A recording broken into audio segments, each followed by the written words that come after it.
Buenas, vamos a ver ahora los principios de la acotación, que es nuestro tema 7.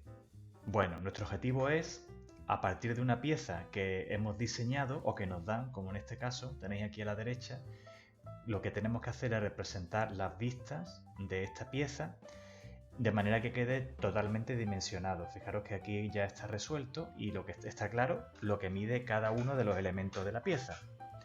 Para expresarlo con estas flechas y estas cantidades y luego estas líneas que aparecen aquí, auxiliares, hay unas normas concretas que es lo que tenemos que ver. Esas normas son un estándar internacional que tenemos que respetar obligatoriamente. Este tema 7 es un tema muy importante, tanto en primero como en segundo, porque cae siempre en selectividad.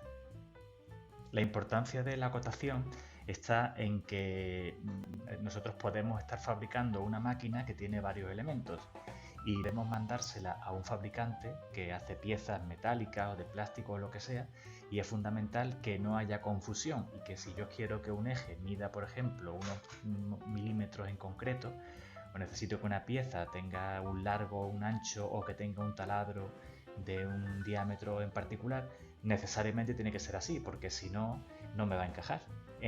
Porque esa pieza puede formar parte de una máquina, encajar con otros ciertos elementos, y si no está perfectamente diseñada y no tiene la dimensión adecuada, pues no me va a servir.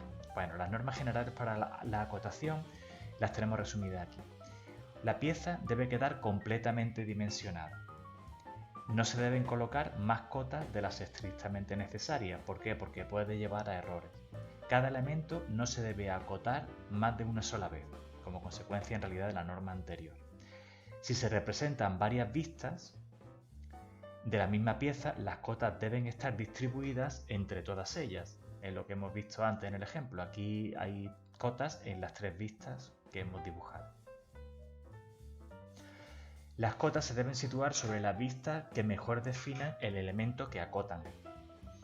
Pues por ejemplo, esta parte que es curva, donde mejor se ve, estos 18 milímetros de radio sería ahí. También se podría acotar aquí, por ejemplo, en esta parte, pero aquí queda mejor. Las cotas deben expresarse en las mismas unidades, que en nuestro caso será siempre mediante un número en milímetros y sin decimales. Bueno, vamos viendo, una cota es en realidad un conjunto de símbolos. Tenemos una flecha que se llama línea de cota, tenemos las cifras de cota, estos 200, y tenemos las líneas auxiliares de cota, que se suelen trazar apretando un poquito menos con el portamillas. Es interesante ver que las líneas auxiliares de cota sobresalen un poquito, como podéis ver aquí, respecto a la línea de cota. Bueno, algunas veces se utilizan también líneas de referencia como esta de aquí. ¿Qué significa esto? Esto quiere decir que yo estoy acotando esta línea respecto a este plano y que en realidad el ángulo que forma esta línea con la horizontal sería 45 grados. El 2, ¿por qué? Porque podemos pensar que aquí hay un triángulo que mide 2 milímetros de lado por 2 milímetros de este otro lado, y entonces el ángulo este de aquí serían 45 grados, sería 2 por 2, 45 grados, lógicamente, ¿no? Bueno, los extremos de las líneas de cota pues pueden ser de diferentes tipos. Nosotros vamos a utilizar siempre flechas de este tipo, una flecha cerrada y de unos 15 grados. Bueno, los grados evidentemente no los vamos a medir, pero aproximadamente que nos quede pues de este estilo. En cuanto a los extremos de la línea de cota, a veces cuando hay poco espacio y la punta de la flecha no cabe, se puede poner un puntito o se pueden poner estas líneas así en diagonal. ¿Cómo se colocan las cifras de cota en la acotación? Pues hay dos métodos. Nosotros vamos a utilizar el primero, que es el más extendido. Es muy importante que estén colocadas paralelamente a su línea de cota y situadas, a ser posible, en el centro, por encima y ligeramente separadas de las líneas de cota. Claro, este 70, si está abajo, es un fallo. Y este 39 está encima de la flecha. Si lo pones aquí abajo, ya está debajo y es un fallo. Y este 30 de aquí, cuando la flecha la línea de cota es totalmente vertical, pues lo pondremos siempre a la izquierda, como para leer el número de abajo arriba. Bueno, fijaros aquí, dependiendo de la inclinación, la cuestión es que yo pongo el número siempre de manera que yo lo leo, que quede siempre encima de la flecha, y si está colocado de esta manera, que yo lo lea siempre de izquierda a derecha. Fijaros aquí, estoy leyendo en realidad de izquierda a derecha el 20 y encima de la flecha, que es lo importante. Bueno, en cuanto a las cifras de cota angulares, pues tenemos que recordar esta distribución. Bueno, algunas situaciones especiales que vamos a ver. Fijaros que aquí hay una línea de simetría y una línea de punto y trazo. Entonces yo estoy diciendo que esto es un diámetro que va desde aquí hasta aquí. Es un diámetro de 220 milímetros. Pero no es necesario poner la mitad de la derecha, la mitad de la izquierda de la flecha, porque si el trazo de la flecha sobrepasa la línea de simetría, ya se entiende que llegaría hasta los extremos opuestos, porque por eso es simétrica. Y aquí igual, yo puedo elegir dibujar, poner la acotación a la izquierda o a la derecha, aquí lo pongo a la izquierda y no hace falta el extremo derecho de la flecha, de la línea de cota. Bueno, normalmente si falta espacio, pues podemos recurrir a esta notación que tenéis aquí. Pongo la flecha, pongo las auxiliares de cota y aquí la cantidad. Bueno, nosotros no utilizaremos decimales, como he dicho antes. Si estoy muy apurado de espacio, pues esto puede ser una solución. Fijaros, aquí no pongo ni el extremo de esta flecha ni el del otro, pongo un puntito y el 2 lo saco, lo indico que corresponde a ese pequeño huequecito en el que no cabe, con una línea de referencia. Bueno, aquí hay algunas situaciones un poco especiales. Normalmente nosotros acotaríamos esta zona de esta manera, pero claro, la línea auxiliar de cota nos puede confundir, porque se puede confundir un poco con esta arista de la pieza. Entonces es buena idea darle una inclinación, como está aquí, ¿no? Hacer dos paralelas auxiliares de cota para indicar lo que mide eso. Otra norma muy importante, donde vamos a poner una atención especial, es que vamos a tratar de evitar que las líneas auxiliares de cota, como estas dos, corten aristas del dibujo. Eso vamos a tratar de evitarlo. Siempre que sea posible lo vamos a intentar evitar. Aquí tenemos otro ejemplo. Aquí está cortando este auxiliar de cota, está cortando a esta flecha, esa línea de cota, pues también tenemos que tratar de evitarlo. Ya discutiremos en ejemplo cómo se podría solucionar. No debe utilizarse como línea de cota una línea de simetría contorno arista, pero sí pueden emplearse como línea auxiliares de cota. Esto es también muy importante, muy importante. Esto es una línea de simetría. Pues yo la voy a utilizar como auxiliar de cota. Esta cota de aquí, pues tendría esta auxiliar y aquí aprovecho la línea de simetría.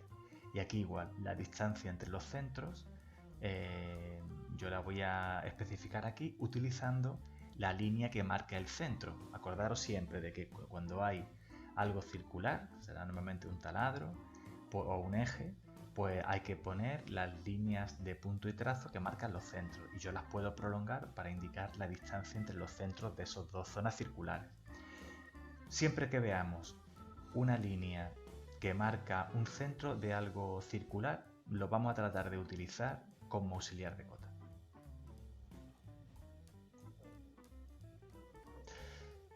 La circunferencia se suele acotar por su diámetro, con una línea que pasa por su centro y limitada por dos flechas. Bueno, aquí esta pieza tendría varias partes en forma de circunferencia. Lo mejor es no hacer esto. Esto no es que esté prohibido, pero estéticamente no queda bien porque estoy rompiendo el contorno de la pieza. Sería mejor, si tengo otra vista, tratar de evitar esto. Como mejor queda acotado algo circular es así, mediante su diámetro con estas flechas de extremo a extremo. Para acotar arcos, Si un arco de circunferencia es menor o igual a 180 grados, se acota por su radio. Fijaros, este arco de aquí en realidad no llega a ser de 180 grados. Parece que es un poco más de 90. Pues lo acoto por el radio y pongo R y lo que sea. El centro este no tiene que ser necesariamente el centro geométrico con el que se trazaría ese arco. Se pone más o menos aproximado. Bueno, si un arco entonces es de más de 180, se acota por su diámetro y no se pone diámetro. Cuando yo estoy acotando el diámetro de algo circular y lo veo en planta, es decir, que veo el arco, entonces no se pone diámetro, sería redundante.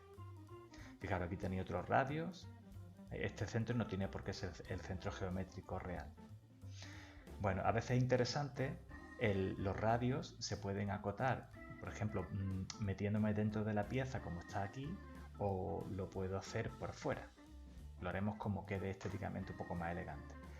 Otros ejemplos que hay aquí, pues bueno, esto también es interesante. He acotado el diámetro, pero dentro no me cabría, entonces recurro a esta notación. Pongo las flechitas por fuera, unido así, y las cifras de cota, como tenéis en el ejemplo. Bueno, a veces hay que acotar un diámetro, pero no se ve realmente el arco, no se ve la circunferencia, entonces sí que tengo que poner este símbolo que significa diámetro. Bueno, otro símbolo importante, cuando algo es cuadrado, pues se recurre a acotar uno de los lados y se pone esto de aquí, se pone este símbolo de precisamente un rectángulo, ¿no? Un cuadrado, perdón, un cuadrado. Bueno, y si algo es esférico, por ejemplo esto de aquí, que es como si fuera una especie de cúpula que hay y que hemos partido por la mitad, pues se pone S de esfera y luego radio 12, ¿no? Esta esfera de aquí tendría un radio de 12. Y esta de aquí, pues es lo mismo, es una esfera, pero yo acoto el diámetro porque tiene más de 180 grados y digo que ese diámetro son 50. Ese diámetro de la esfera. Bueno, los chaflanes y avellanados. Habría varias formas de acotarlos. Yo puedo decir que esto mide 2 milímetros y que el ángulo de este avellanado son 30. El avellanado es un rebaje que se hace, por ejemplo, en los bordes de los tornillos o de los ejes para que al pasar el dedo no nos cortemos. Incluso en los muebles tienen hecho esos avellanados que hace que no esté afilado. Bueno, otra forma, yo puedo acotar decir que estos son 30 grados, ¿verdad? Y marco esto como un diámetro, podría ser. Y luego esta, que es la manera que a mí me gusta más, porque es donde se utiliza menos simbología, es como la forma más condensada de expresarlo, pues sería decir que esto de aquí en realidad es un triángulo, rectángulo, y los catetos miden 2 milímetros, por lo tanto quedaría a 45 grados. Y algo similar se pone aquí. Pero bueno, a mí esta manera me gusta más. Bueno, esta indicación que es interesante, las cotas de elementos iguales no se repiten siempre que no den lugar a equivocación. Así, por ejemplo, los tres agujeros de la figura solo acotamos el radio o el diámetro de uno de ellos. Este de aquí se ha acotado el diámetro de este no y este no. A ser posible, no deben pasar más de 3 cotas de diámetro por el mismo centro. Claro, aquí.